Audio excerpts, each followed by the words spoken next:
To a stalemate now on Obamacare. Conservatives in Congress trying to force Democrats to strip down the president's health care law if they want a deal on funding the government, something Democrats have ruled out.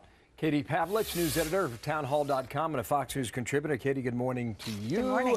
Basic questions here.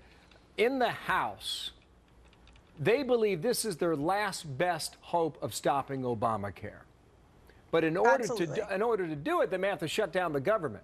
Now, as we stand here today, just give me the basics here. What is the possibility or the percentage that you would put on a shutdown at the moment?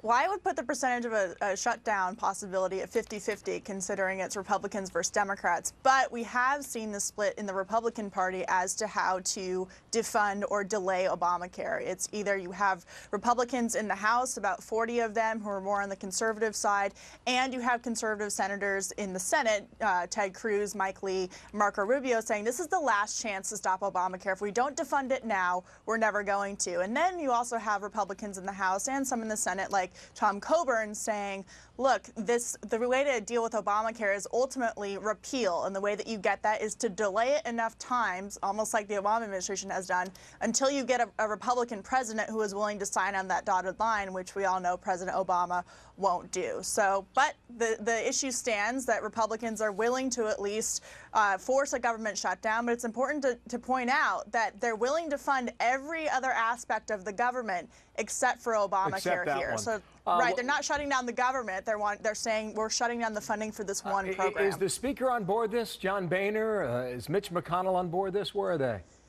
John Boehner and Mitch McConnell are on the side of delaying and repealing eventually. They are not into this whole government shutdown idea. They would prefer to come to an agreement on the debt ceiling, but they also think that Democrats should come up with some compromises on spending and why we continually have this debate over the debt ceiling, and it's because we're not willing to do anything about debt going up. Let me get back to the compromise in a moment, but 50-50 is pretty high. I mean, that's higher than I thought you were going to say if you're 2 weeks away.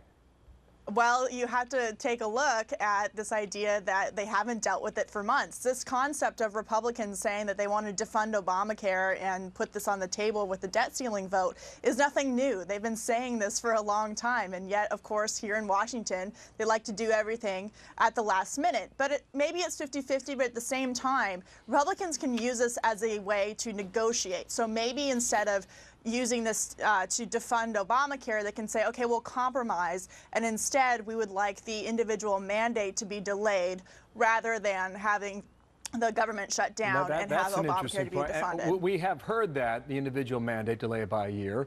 Would Democrats go for that? I would hope that they would, considering that businesses have gotten a delay. 80% of Americans, including independents and Democrats, want the individual mandate delayed.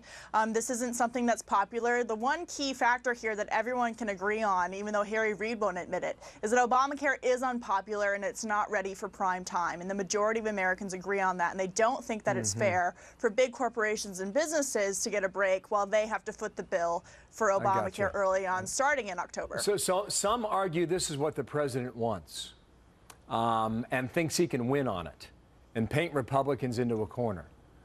Do you agree with that strategy? Well, the history shows that shutdowns often get blamed on Republicans, and all of the polling shows that a shutdown would be blamed on Republicans, and the fallout, PR-wise, is not good for them. But in the greater scheme of that argument, many have argued since the beginning of Obamacare that the whole goal was to get it to collapse on itself so we could go into a single-payer system. President Obama argued for a single-payer system before he was elected in 2008. So there is evidence to back up that idea that maybe this is exactly what President Obama wanted. Say, well, it's mid-September. This is going to be really something to watch in the coming weeks. Katie, thank you. 50-50, you say today. Katie Pavlich there in Washington. Thanks.